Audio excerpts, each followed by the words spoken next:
जय हिंद फ्रेंड्स। तो हमने जो मेक आईएएस का टेस्ट सीरीज़ स्टार्ट किया जिसका एक्सप्लेनेशन हम कर रहे हैं एनेसेंट हिस्ट्री। इसमें ये जो हमने टेस्ट है, हमारा टेस्ट नंबर है ये 15 नंबर है। ये 1 मिनट मैं दिखा देती हूँ। ये टेस्ट 15 है और इसमें अब हम आगे का क्वेश्चन करेंगे। ऑलरेडी 22 तक हम लोगों ने कर रखा है, 23 से मुझे स्टार्ट करना था और इसका एक्सप्लेनेशन से देखते हैं। चलिए 23 नंबर ये क्वेश्चन है, यहाँ पे है 23 नंबर। मध्यम निकाय के अनुसार महात्मा बुद्ध ने नगर भ्रमण के दौरान निम्नलिखित में से कौन सा दृश्य देखा था? कौन सा दृश्य देखा? तो बी हो जाएगा इसमें। 1 2 3 4 मतलब सभी। तो अब देखते हैं इसमें क्या बी ऑप्शन हो जाएगा। मध्यम निकाय के अनुसार एक दिन जब सिद्धार्थ अपने सारथी का नाम छंदक था, उसके साथ नगर भ्रमण कर रहे थे, तब उन्होंने मार्ग में क्रमशः दृश्य देखे। पहला जर्जर शरीर वाला वृद्ध व्यक्ति, व्यथापूर्ण रोगी, मृत व्यक्ति, प्रसन्न मुद्रा में सन्यासी। इनमें से 3 दृश्यों के बारे में उन्हें मनुष्य जीवन की तीनों अवश्यंभावी परिघटनाओं का समाधान नजर आया। उनके हृदय में प्रवृत्ति मार्ग की निष्ठता, चतुर्थ घटना और निवृत्ति मार्ग में संतोष भावना थी, मतलब जो प्रसन्न मुद्रा वाला था। 16 वर्ष की आयु में महात्मा बुद्ध ने विवाह जो था उनका साक्य कुल की कन्या यशोधरा से हुआ था।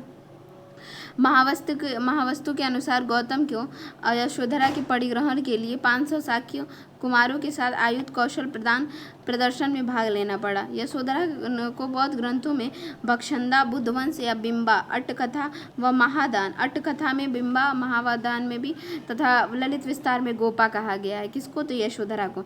Next 24 number question. गृह त्याग के पश्चात 6 वर्ष के गौतम बुद्ध द्वारा सत्य की खोज का प्रयास महाविनिष्क्रमण कहलाता है। तो ये जो सत्य की खोज का प्रयास यहाँ दिया है, सत्य की खोज का प्रयास वहाँ ये गलत है। गृह त्याग के पश्चात गौतम बुद्ध ने वैशाली में सांख्य दर्शन के आचार्य अलार कलाम को अपना प्रथम गुरु बनाया था। तो इसमें क्या सही हो जाएगा? तो इसमें दूसरा केवल सही हो जाएगा। संसार में दुखों से दबिश जो सिद्धार्थ महात्मा बुद्ध थे, 29 वर्ष की आयु में इन्होंने क्या किया था? तो अपना घर जो है मतलब छोड़ा था, गृह त्याग किया था। इनके घोड़े का नाम कंथक था और सारथी का नाम छंदक था। गृह त्याग किया और गृह त्याग की इस घटना को जो है महाविनिष्क्रमण कहा जाता है। लेकिन वहीं अगर गृह त्याग के पश्चात 6 वर्ष तक बुद्ध द्वारा सत्य की खोज जब पूछेगा तो इसका प्रयास जो है वो आर्य प्रयेषणा कहलाता है।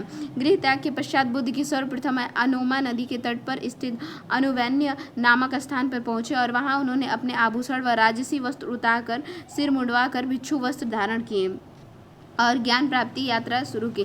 गृह त्याग के पश्चात गौतम बुद्ध ने वैशाली में सांख्य दर्शन के आचार्य अलार कलाम को अपना प्रथम गुरु बनाया और अलार कलाम के केशु पुत्र गण से संबंधित थे, लेकिन उनसे वो संतुष्ट नहीं हुए और सत्य की खोज के लिए वो गौतम राजगृह आए। राजगृह में आए जब, तो उन्होंने क्या, उनको ना एक उद्रक मतलब उद्रक है रामपुत्र को गौतम बुद्ध ने अपना दूसरा गुरु बनाया। मतलब एक थे जो रामपुत्र थे, रुद्रक नाम, कभी उद्रक भी दे सकता है, उनको दूसरा गुरु बनाया, जिन्होंने उन्हें क्या बताया? तो संज्ञातन मतलब नैव संज्ञा या ना संज्ञातन नामक योग का कर्म तथा आत्मा संबंधी उपदेश दिया। उर्वेला के सेनानी पुत्री सुरजाता से पीपल वट वृक्ष के नीचे तपस्या श्रद्ध बुद्ध ने आहार खीर ग्रहण किया और तत्पश्चात गौतम ने 35 वर्ष की आयु में उर्वेला में ही निरंजना नदी, आधुनिक जो नाम है फल्गु, और लीलाजन नदी के अन्य नाम के तट पर पीपल वट के नीचे ध्रुव समाधि में 7 दिन और 7 रात तक लगाई और अंत में भूमि को स्पर्श कर मार कर विजय प्राप्त की, जिसे बौद्ध स्थापत्य में भूमि स्पर्श मुद्रा कहते हैं। सारनाथ से गुप्तकालीन बुद्ध मूर्ति इस मुद्रा में प्राप्त हुई है। फिर नेक्स्ट क्वेश्चन है 25 नंबर। जैसे दिया है इसमें बौद्ध धर्म की उत्पत्ति में वैदिक कर्मकांडों को कष्टकर तथा खर्चीला स्वरूप था। मतलब बुद्ध धर्म की उत्पत्ति के कारण क्या थे? तो क्या वैदिक कर्मकांडों का कष्टाकर और तथा जो खर्चीला स्वरूप था, यज्ञों की शक्ति और समय और धन का अपव्यय था, और फिर है धर्म और अंधविश्वास की रूढ़ियों का वर्चस्व था, कृषक एवं व्यापारिक वर्ग का असंतोष था। इसमें जो चारों है और सही है, तो इसलिए इसका राइट आंसर डी हो जाएगा। अब हम बहुत इसका देखेंगे थोड़ा, इसके पतन के क्या कारण थे। तो उत्पत्ति का कारण तो हमने देख लिया, पतन क्या था कि बहुत जो संघ था ना उसमें भ्रष्टाचार बहुत आ गया था। तांत्रिक प्रथाओं की उत्पत्ति हो गई थी, संप्रदायों में भी विभाजन हो गया था, हिंदू धर्म का उत्थान हो गया था, बौद्ध धर्म के सिद्धांतों में भी परिवर्तन हो गया था और विदेशियों का आक्रमण हो गया था। नेक्स्ट है 26 नंबर जैसे दिया, विनय पिटक में बौद्ध धर्म के सिद्धांतों व उपदेशों का संग्रह है। अभिधम पिटक में क्या है, प्रश्नोत्तर कर्म, और इसमें बौद्ध धर्म के दार्शनिक सिद्धांतों का संग्रह है। तो देखिए विनय पिटक जो है इसमें क्या है, संघ संबंधी नियम, दैनिक आचार विचार तथा विधि विधानों का संग्रह है।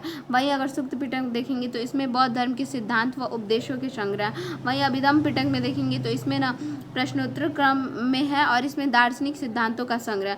विनय में क्या है, तो संघ संबंधी नियम है, जैसे आचार विचार विधि विधान का संग्रह। सुक्त में क्या है, तो जो मतलब नियम है, सॉरी जो सिद्धांत है और उपदेश दिए गए हैं सुक्त में। अभिधम में क्या है, प्रश्नोत्तर क्रम है, मतलब एक प्रश्नोत्तर हुआ है इसमें दार्शनिक सिद्धांतों पे। बौद्ध धर्म के 4 जो आर्य सत्य हैं, क्या है, तो दुख है, मतलब कि जीवन में दुख ही दुख है, और क्या है, दुख समुदाय है, मतलब संसार, सारा संसार दुखमय है और दुख का कारण तृष्णा है।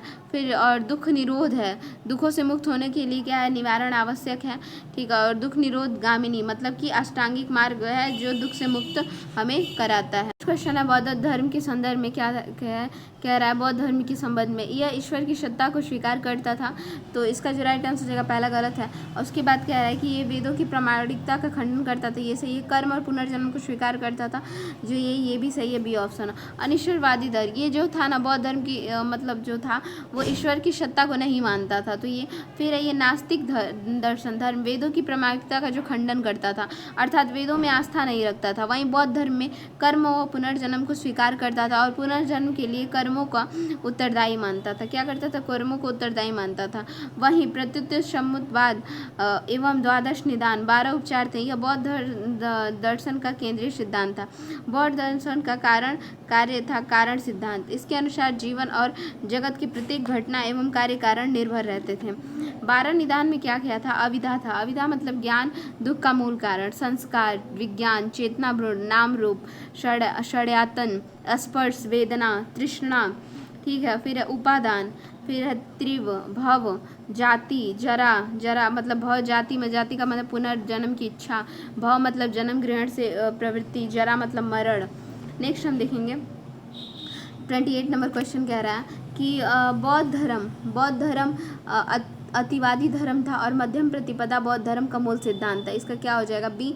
ए असत्य है, ए जो है ये गलत है, ए असत्य है। बौद्ध धर्म जो अतिवादी कह रहा है, ए। तो बौद्ध धर्म का जो मूल सिद्धांत था वो 2 अतिवादी विचारों के बीच का मार्ग था, और यहाँ पे अतिवादी धर्म ही कह रहा, नहीं, 2 अतिवादी के बीच का मार्ग था। बौद्ध धर्म अतिवादी धर्म नहीं है। उदाहरण, जैसे जीवन में अत्यधिक दुख भी नहीं है तो सुख भी नहीं होना चाहिए, दुख भी नहीं, अगर जीवन में अत्यधिक दुख नहीं है तो सुख भी नहीं बहुत होना चाहिए लोग। फिर शून्यवाद, माध्यमिक शून्यवाद में कहता है कि महायान जो है बौद्ध धर्म से संबंधित यह सिद्धांत जो है वो नागार्जुन ने दिया था। प्रत्येक घटना एवं कार्य कारण पर निर्भर होने के कारण शून्य है, अर्थात उनका स्वतंत्र कोई अस्तित्व नहीं है। योगाचार विज्ञानवाद में कहा कि मैत्रेय न्यास ने इसकी स्थापना की थी। योगाचार विज्ञानवाद की स्थापना किसने की थी, तो मैत्रेयवाद ने इसकी स्थापना की थी। अशंग इसके विस्तारक थे। यह सिद्धांत जो है वो महायान बौद्ध धर्म से संबंधित था। फिर है अतिरिक्त अनात्मवाद व नैरात्मवाद क्या था, यह बौद्ध धर्म का आत्मा संबंधी सिद्धांत है। इसके अनुसार आत्मा है प्रतिरक्षण परिवर्तनशील है, यह 5 स्कंदों का संघात योग है। अनात्मवाद का शाब्दिक अर्थ होता है आत्मा का अस्तित्व न होना। चूँकि बौद्ध धर्म में आत्मा परिवर्तनशील माना गया है, अतः अन्य धर्मों में आत्मा के माने गए गुण शाश्वत, नित्य, अस्थायी, अजर, अमर आदि समाप्त होते हैं। इस रूप में बौद्ध दर्शन में आत्मा संबंधी को अनात्मवाद कहा गया है। क्या कहा गया है, तो अनात्मवाद कहा गया है। मतलब बौद्ध दर्शन में आत्मा संबंधी जो सिद्धांत है उसको अनात्मवाद कहा गया है। और फिर नेक्स्ट महात्मा बुद्ध के पहले धर्मोपदेश को क्या कहा जाता है, तो इसका हो जाएगा सी कहा, धर्म चक्र परिवर्तन। निर्वाण प्राप्ति के पश्चात बुद्ध ने सारनाथ में अपना 5 साथियों को बौद्ध धर्म में दीक्षित किया। बुद्ध के पहले धर्मोपदेश को धर्म चक्र परिवर्तन कहते हैं। महात्मा बुद्ध के जीवन में 4 महत्वपूर्ण चरण थे। महाभिनिष्क्रमण जो कि 29 वर्ष की आयु में बुद्ध ने सत्य की खोज में महल त्याग दिया और गृह त्याग महाभिनिष्क्रमण के नाम से जाना जाता है। निर्वाण बुद्ध ने प्रारंभिक गुरु थे आलार कलाम, बाद में राजगृह में उद्धव और रामपुत्र से शिक्षा जो लिए। उद्धव और रामपुत्र पुत्र से शिक्षा ली। बुद्ध ने 6 वर्ष की कठोर तपस्या के बाद 35 वर्ष की आयु में गया के समीप उरुवेला नामक स्थान पर गया और निरंजना नदी के किनारे पीपल वृक्ष के नीचे वैशाख पूर्णिमा के दिन इनको ज्ञान की प्राप्ति हुई। और उसके बाद आता है धर्म चक्र प्रवर्तन। ये निर्वाण प्राप्ति के पश्चात सारनाथ में अपने 5 साथियों को बौद्ध धर्म की दीक्षा दी और बुद्ध के पहले धर्म उपदेशों को जो है धर्म चक्र प्रवर्तन कहा जाता है। महापरिनिर्वाण 80 वर्ष की अवस्था में 483 ईसा पूर्व में उत्तर प्रदेश में कुशीनगर में बुद्ध ने अपना शरीर त्यागा, जिसे महापरिनिर्वाण कहा जाता है। नेक्स्ट है हीनयान संप्रदाय के संदर्भ में क्या कह रहा है कि प्रारंभिक बौद्ध धर्म के जिन अनुयायियों ने बिना किसी परिवर्तन के बुद्ध के मूल उपदेशों को स्वीकार किया और वे हीनयानी कहलाए। हीनयानी निश्रमागी व रूढ़िवादी थे। यहाँ पे क्या कह रहा है कि वे महात्मा बुद्ध की भगवान के रूप में पूजा करते थे, तो ये गलत है, क्योंकि ना ये जो थे हीनयान जो थे ना, ये महात्मा बुद्ध के महापुरुष के मानते थे, ठीक है, भगवान के रूप में नहीं पूजा करते थे। और इसमें क्या कह रहा है, सभी ग्रंथ जो है वो संस्कृत में लिखे गए हैं, लेकिन यहाँ पे देखिए पाली भाषा में लिखे गए थे। शून्यवाद माध्यमिक इसका एक उप संप्रदाय था, तो हम इसका देख लेते हैं अभी। हीनयान मूर्ति पूजा एवं भक्ति में विश्वास नहीं रखते थे। इसकी साधना जो पद्धति बहुत कठोर थी। इसका आदर्श अर्थ पद को प्राप्त करना था। हीनयान संप्रदाय के लोग जो थे श्रीलंका, बर्मा, जावा आदि देशों में फैले थे। हीनयान संप्रदाय में 2 भागों में, एक वैभाषिक और दूसरा सैद्धांतिक में बट गया था। वैभाषिक मत की उत्पत्ति मुख्य रूप से कश्मीर में हुआ। इस मत को बाह्य प्रत्यक्षवाद भी कहा जाता है। वैभाषिक मत में सम्यक दर्शन का प्रमाण कहते हैं। और शून्यवाद जो कह रहा है इसमें, तो हम यहाँ से देखते हैं कि महायान जो संप्रदाय था, वहीं हीनयान हमने पढ़ा। महायान जो था वो कठोर और परंपरागत नियमों का परिवर्तन करने के लिए महायानी कहलाता था। इसका अर्थ था उत्कृष्ट मार्ग। इसमें परिसेवा और परोपकार पर विशेष बल दिया जाता था। इस संप्रदाय में जो मतलब भाषा थी संस्कृत भाषा में लिखे गए थे। तो बुद्ध को ईश्वर मानकर उसकी उपासना करते थे और ये मूर्ति पूजा के समर्थक और संस्कारों के पक्षपाती थे। महायान जो थे वो आत्मा एवं पुनर्जन्म में विश्वास करते थे। इनके सिद्धांत सरल अथवा सर्वसाधारण के लिए सुलभ है। महायान की जो स्थापना है वो नागार्जुन ने की थी। महायान का आदर्श जो है बोधिसत्व है। कालांतर में महायान संप्रदाय जो था वो 2 भागों में बट गया था, एक शून्यवाद और विज्ञानवाद। तो यहाँ पे क्या कह रहा है कि हीनयान का जो संबंध था वो ये गलत है। शून्यवाद जो था महायान से संबंधित था। शून्यवाद के जो एक शून्यवाद से और विज्ञानवाद से। शून्यवाद के प्रवर्तक थे नागार्जुन, जिसकी प्रसिद्ध रचना थी माध्यमिक कारिका, और इसे सापेक्षवाद भी कहा जाता है। विज्ञानवाद की स्थापना 3री शताब्दी में मैत्रेय एवं मैत्रेयनाथ ने अशंग और वसुबंध के विकास से की थी। नेक्स्ट है बौद्ध संगीतियाँ दिया हुआ है, इम्पोर्टेंट है। अब हम देखेंगे इसमें इसका राइट आंसर ए हो जाएगा, मिलान करने वाला है। बौद्ध संगीति जैसे प्रथम बौद्ध संगीति जो है वो अजातशत्रु के शासनकाल में 483 ईस्वी पूर्व में राजगृह में हुई थी।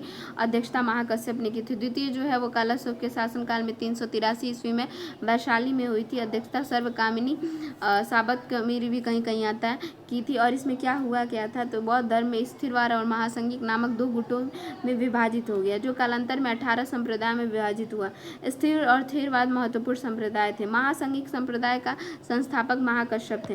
तृतीय बौद्ध संगीति जो है वो अशोक के शासनकाल में 250 ईस्वी पूर्व में पाटलिपुत्र में आयोजित की गई थी। इसकी अध्यक्षता जो थी वो मोगलीपुत्तिस ने की थी। और इसमें बौद्ध संगीति में जो हुआ क्या था, कथा वस्तु नामक ग्रंथ की रचना की गई थी। और चतुर्थ में कनिष्क के शासनकाल में हुई थी और 72 ईस्वी पूर्व में कुंडल वन में आयोजित की गई थी। इसकी अध्यक्षता वसुमित्र ने की थी। और ये चतुर्थ संगीति जो है इसमें महायान व हीनयान नामक 2 भागों में विभाजित हो गया था। इसी में जो उपाध्यक्ष थे वो अश्वघोष थे। नेक्स्ट है 32 नंबर, महात्मा बुद्ध की जीवन की घटनाएं वो प्रतीक दिया है। जैसे जब महात्मा बुद्ध गर्भाधान, तो माता के स्वप्न में क्या था, तो हाथी। जन्म जब हुआ तो उसका हम कमल या सांड मतलब वृक्ष से करते हैं। गृह त्याग मतलब अश्व से संबंधित इनका प्रतीक है। महाबोधि निर्वाण बोधि वृक्ष या पद्म चिन्ह। महात्मा बुद्ध के अनुयायी शासक थे। शासक का नाम दिया है और राज्य जैसे बिंबिसार अजातशत्रु ये मगध से संबंधित है। प्रसेनजीत कौशल से, उदयन वत्स से, और 3 इंपॉर्टेंट है जो मैंने पहली बार देखा है, भद्रिक साक्य नरेश से, अवंतीपुत्र सूरसेन मथुरा से, बोधि कुमार जो है सुसुमार गिरी भग्ग से। नेक्स्ट है क्वेश्चन, बुद्ध की जीवन की घटनाओं के प्रतीक व दिया है, इसमें मिलान करना कौन सा सही है। जैसे प्रथम उपदेश जो है वो धर्म चक्र प्रवर्तन, जो कि मृग सहित चक्र, इसमें मूलतः 32 तिल्लियाँ थीं, क्या थी? 32 तिल्लियाँ। मृत्यु महापरिनिर्वाण जो कि स्तूप से संबंधित है। 5 ब्राह्मण जिन्हें प्रथम उपदेश दिया वो दाना चुगते हुए हंस, मतलब इनका जो प्रतीक है। मार विजय भूमि स्पर्श मुद्रा। बौद्धों का सबसे पवित्र और महत्वपूर्ण त्यौहार था वैशाख पूर्णिमा, जिसे बुद्ध पूर्णिमा भी माना जाता है। बौद्ध धर्म के बुद्ध पूर्णिमा के दिन इसलिए महत्व है क्योंकि इसी दिन बुद्ध का जन्म और ज्ञान की प्राप्ति और महापरिनिर्वाण की प्राप्ति हुई थी। 34 है, कौन भावी बोधिसत्व हैं? तो ये हो जाएंगे डी, मैत्रेय। मैत्रेय जो कि दयालु बोधिसत्व, इसके साथ पीड़ित उद्धारक की संकल्पना जुड़ी है। स्पष्टता ये भावी बोधिसत्व हैं जिनका प्रतीक नागेश्वर पुरुष है और जिनकी मान्यता हीनयान और महायान के समान रूप में है।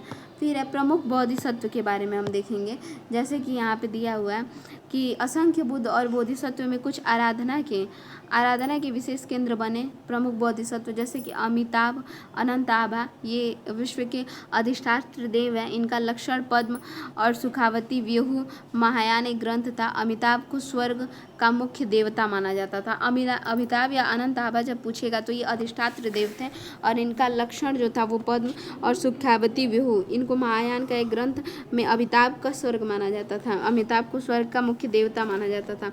वहीं अवलोकितेश्वर, पद्मपाणी, ये अमिताभ जो थे अमिताभ के अधीनस्थ थे और इनका लक्षण पद्म वही कमल था और दया इनका विशेष गुण था। अभिभूत होकर, ये जिसमें अभिभूत होकर ये अपने से नीचे की तरफ देखते हैं और इनके मुकुट पर अमिताभ का चित्र अंकित है। कमल की कली को हाथ में पकड़े हुए पद्मपाणी दिखाई देते हैं जो करुणा रूप में सौंदर्य का परिचायक है। मंजूश्री जो कि गरिमा का सौंदर्य है और ये स्वर्गिक बोधिसत्व के शाक्य मुनि के देवकुल में जुड़े प्रज्ञा प्रखर बुद्धि के प्रतीक हैं। ये कमल को धारण किए हुए हैं जिनकी दिखाई देने पर जिनकी हथेली पर प्रज्ञा पारमिता सूत्र की एक पांडुलिपि है। वज्रपाणी, इनका प्रतीक वज्र है। इन्हें इंद्र की भांति पाप और असत का शत्रु या सर्पों का संरक्षक या जीवन मृत का संरक्षक बोधिसत्व माना जाता है। क्वेश्चन नंबर 35 है, बौद्ध धर्म में निम्नलिखित संप्रदाय, तो जैसे दिया है इसमें क्या करना है, इसको क्रम से लगाना है। तो जैसे कि वज्रयान संप्रदाय जो कि ईसा की 5वीं 6वीं शताब्दी में बौद्ध धर्म के तंत्र मंत्रों के प्रभाव को बढ़ाने लगा और इसके फलस्वरूप पूर्व मध्यकालीन 7वीं शताब्दी में वज्रयान नामक नए संप्रदाय का प्रारंभ हुआ। इसका सर्वाधिक उत्कर्ष 8वीं शताब्दी में हुआ। मंत्रयान, सहजयान या कालचक्रयान जो था वज्रयान के कालक्रमिक स्वरूप थे। मतलब पहले क्या आएगा, तो पहले आएगा वज्रयान, फिर मंत्रयान, फिर सहजयान, फिर कालचक्रयान। मतलब इसका राइट आंसर हो जाएगा ए जो है सही हो जाएगा। 1 2 3 4 इसका राइट है। मंत्रयान क्या था, बौद्ध तंत्रवाद का प्राचीनतम संप्रदाय था। इसमें था कि धारणी प्रार्थना, माल मंत्रों, हृदय मंत्रों, लघु प्रार्थना पर विशेष बल दिया जाता था। सहजयान क्या था, इसका उद्भव जो है वो बंगाल में पालों के काल में हुआ। व्रजयान की ही एक शाखा के रूप में हुआ किंतु व्रजयानी कर्मकांड तथा मंत्र में इसका विरोध था। कालचक्रयान क्या था, ये वज्रयान का अंतिम परिमार्जित स्वरूप है। इसका जो वर्णन है वो कालचक्र तंत्र या फिर पुंडरीक रचित विमल प्रभा में मिलता है। काल जो है वो करुणा तथा चक्र सांसारिकता का प्रतीक है। आदि बुद्ध समस्त उत्पत्ति का कारण माना जाता है। वज्रधर आदि बुद्ध का मानवकृत स्वरूप है। फिर 36 नंबर क्वेश्चन है, सुक्त पिटक के संदर्भ में क्या है, इसे प्रारंभिक बौद्ध धर्म का इंसाइक्लोपीडिया कहा जाता है। बिल्कुल सही है। इसके मध्यम निकाय के अंतर्गत जातक कथाओं का उल्लेख है, तो ये गलत है। इसे जो है बौद्ध धर्म का जो इंसाइक्लोपीडिया कहा जाता है, सही है। और 5 निकाय दिए हैं, जैसे दीर्घ निकाय, मध्यम निकाय, संयुक्त निकाय, अंगुत्तर निकाय और खुद्दक निकाय। दीर्घ निकाय में था कि राजा तथा राजा की उत्पत्ति का सिद्धांत मिलता था, निर्वाचन पद्धति वगैरह, महाअश्वमेध का और महागोविंद सूत इतिहास में एवं भूगोल का वर्णन मिलता है। मध्यम निकाय में क्या था कि बौद्ध धर्म के सिद्धांतों के व्याख्यान, वार्तालाप का मतलब कथानक है। और बुद्ध को मानव रूप में यहाँ पे अद्भुत दैवी शक्ति के पुंज के रूप में चित्रित किया गया है। संयुक्त निकाय में ये था कि ये सुक्तों के वर्गों का समुच्चय था और विविध विषयक है। इसमें कहीं बुद्ध के जीवन घटनाओं को, कहीं देवी देवताओं तथा अन्य लोगों का वर्णन है। तो फिर अंगुत्तर निकाय जो था वो 11 निपातों में संगठित था। 11 निपातों में क्रमशः 11 संख्या वाली वस्तुओं को 16 महाजनपदों का उल्लेख था। जातक कथाओं का जो था वो खुद्दक में था। जातक कथाओं का जो उल्लेख है वो सुक्त पिटक के खुद्दक निकाय में। हाँ, खुद्दक निकाय में जो 4 निकाय हैं बुद्ध के उपदेश वार्तालाप शैली में है, जिनमें अंतिम निकाय खुद्दक में जो है जातक कथाओं का है, जो उसमें उल्लेख किया गया है। 15 लघु कथा थे, जैसे थेर गाथा, स्थावर बिच्छुओं की गीतों का संग्रह, कुल 73 गीतों एवं 522 कविताओं का संग्रह। थेरी गाथा, स्थावर बिच्छुओं की गीतों का संग्रह। बुद्ध वंश, जिसमें 24 पूर्व बुद्धों का वर्णन था। बुद्ध के महापरिनिर्वाण के पश्चात शारीरिक अवशेषों का विभाजन वर्णन था। जातक कथा तो हमने देखी लिया। त्रिपिटक बहुत इंपॉर्टेंट था इसमें, जैसे कि त्रिपिटक में सुक्त पिटक, विनय पिटक, अभिधम्म पिटक के संकलनकर्ता कौन थे? तो सुक्त पिटक के आनंद थे और विनय पिटक के उपाली थे, और वहीं अभिधम्म पिटक के देखेंगे तो मेघलीपुत्तिस थे। त्रिपिटकों पर लिखे गए भाष्यों में सर्वोच्च स्थान पर अट कथाओं का है। सुक्त पिटक पर महा अट कथा, विनय पिटक पर, सुक्त पिटक पर कहा क्या था तो महा अट कथा, विनय पिटक पर कुरुंदी, अभिधम्म पिटक पर महापंचरी प्रमुख अटकथा भाष्य थे। त्रिपिटक का उपभाग निकाय कहलाता था। निकाय एक बौद्ध संस्कृत परंपरा के रचित आगमों जैसा है। अभिधम्म पिटक के संदर्भ में दिया है, निम्नलिखित में से कथनों पर विचार कीजिए। इसका संकलन जो है वो मेघलीपुत्तिस के निर्देशन में किया गया था, तो पहला सही है। इसमें यवन, नरेश, मीनांडर व बौद्ध भिक्षु नागसेन के मध्य दार्शनिक वार्तालाप का वर्णन है, ये गलत है। जो इसमें है बौद्ध संघ संबंधी नियम, बौद्ध भिक्षुओं के आचार विचार और विधि निषेधों का संग्रह जो है वो विनय पिटक में किया गया है। मतलब ये जो दूसरा कह रहा है, ये जो वार्तालाप हुई है, आचार विचार विधि निषेधों का जो संग्रह है वो विनय पिटक में है। महावीर व बौद्ध के समकालीन बताया गया था। इनमें मुख्यतः 2 और कुल 3 भाग थे। मुख्य भाग था सुत्त विभंग और दूसरा खंडक तथा तृतीय परिवार पाठ। अभिधम्म पिटक जो था बौद्ध धर्म के दार्शनिक सिद्धांतों का संग्रह था। इस पिटक में कुल 7 ग्रंथ थे। सप्त प्रकरण कहा जाता था, जैसे समधम, संगिनी, विभंग, धातु कथा, पुग्गल, पचंती, कथा वस्तु, यमक और पान। अभिधम्म पिटक का संकलन 3 पिटकों में है। इसके बाद तृतीय बौद्ध संगीति में मेघलीपुत्तिस के निर्देशन में किया गया था। इसका महत्वपूर्ण ग्रंथ था कथा वस्तु, जिसके रचयिता थे मेघलीपुत्तिस। सर्वप्रथम संस्कृत भाषा का प्रयोग अभिधम्म पिटक में मिलता है। मिलिंद प्रश्न स्थावर नागसेन द्वारा प्रथम शताब्दी ईस्वी में रचा गया, और यवन, नरेश, मीनांडर, बौद्ध भिक्षु नागसेन के मध्य जो दार्शनिक वार्तालाप का वर्णन है, इसमें 7 सर्ग हैं। दीपवंश तथा महावंश, जिस प्रकार ब्राह्मणी साहित्य में पुराणों की रचना हुई है, इस प्रकार पाली बौद्ध साहित्य में वंश साहित्य की रचना हुई है। दीपवंश तथा महावंश में सिंगली अनुश्रुतियाँ हैं, जो क्रमशः 4वीं और 5वीं शताब्दी ईस्वी में लिखी गई थी। उसके बाद यहाँ पे दिया है कि निम्नलिखित में से किस ग्रंथ में आधार बनाकर Matthew Arnold the light of Asia की रचना किए थे, तो वो डी ललित विस्तार। बुद्ध चरित अश्वघोष की कृति का स्तंभ था। 28 सर्ग थे और 17 ही प्राप्य थे। सौदरानंद 18 सर्गों का महाकाव्य था। सौतेले भाई नंद और पत्नी सुंदरी का वर्णन था। बुद्ध के सौतेले भाई नंद और पत्नी सुंदरी का, उनकी पत्नी मतलब नंद के। शरीपुत्र प्रकरण में 9 अंक। श्रृंगार रस नाट्य रचना, जिसमें बुद्ध के शिष्य शरीपुत्र बौद्ध मत के दीक्षित होने की घटना का नाटकीय विवरण मिलता है। ललित विस्तार, जो कि महायान संप्रदायों के ग्रंथों में प्राचीनतम रचना है, इसमें बुद्ध को देवता माना गया और 27 अध्याय। यह ग्रंथ वैपुल्य सूत्र का भाग है। संभवतः इस ग्रंथ के रचयिता हरिभद्र सूरी थे, और उल्लेख मिलता है कि ललित विस्तार का आधार बनाकर मैथ्यू आर्नोल्ड ने द लाइट ऑफ एशिया की रचना की थी। महात्मा बुद्ध का जो प्रधान शिष्य था उपाली व आनंद थे, और अपने जीवन के अंतिम पड़ाव में हिरण्यवती नदी के तट पर इन्होंने कुशीनारा पहुंचे, और 483 ईस्वी में 80 वर्ष की अवस्था में इनकी मृत्यु हो गई। महापरिनिर्वाण, और इन्होंने मृत्यु से पूर्व कुशीनारा के परिवारजक सुभद्र या सुभद्रा को अपना उपदेश दिया। महात्मा बुद्ध तपस्सु या कालिक नामक 2 शूद्रों को बौद्ध धर्म का सर्वप्रथम अनुयायी बनाया था। तपस्सु और कालिक को नाम के 2 शूद्रों को बौद्ध धर्म का अनुयायी बनाया था। नेक्स्ट है यहाँ पर अष्टांगिक मार्ग में क्या नहीं है, तो देखिए अष्टांगिक मार्ग 3 का मुख्य भाग हैं, प्रज्ञा, ज्ञान, शील तथा समाधि, जिन 8 उपायों की प्रस्तावना है। देखिए सम्यक दृष्टि, सम्यक संकल्प, सम्यक गवाणी, सम्यक क्रमांत, सम्यक अजीव, सम्यक व्यायाम और सम्यक स्मृति, सम्यक समाधि। इसमें चारों दिया हुआ है। अष्टांगिक मार्ग भिक्षुओं को कल्याण मित्र कहा जाता है। अष्टांगिक मार्ग को बिहार से नालंदा, गुजरात में जूनागढ़ और वल्लभी मतलब केंद्र बताया जा रहा है। मध्य प्रदेश में सांची, भरूच, महाराष्ट्र में एलोरा, अजंता, ओडिशा में धौला, उत्तर प्रदेश में कनौज, कौशाम्बी और मथुरा, पश्चिम बंगाल में जगदल और सोमपुरी। 40 नंबर जो क्वेश्चन है इम्पोर्टेंट है। संप्रदाय संस्थापक दिया है, जैसे आजीवक संप्रदाय के मुखली गोशाल थे।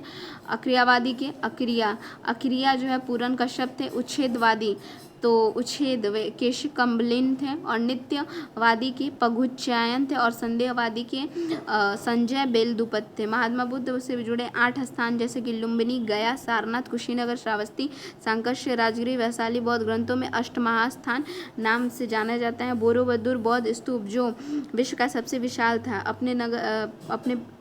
अपने प्रकार का एकमात्र स्तूप का निर्माण जो है शैलेंद्र राजाओं ने मध्य जावा इंडोनेशिया में कराया। महात्मा बुद्ध के पंचशील सिद्धांत का वर्णन छांदोग्य उपनिषद से मिलता है।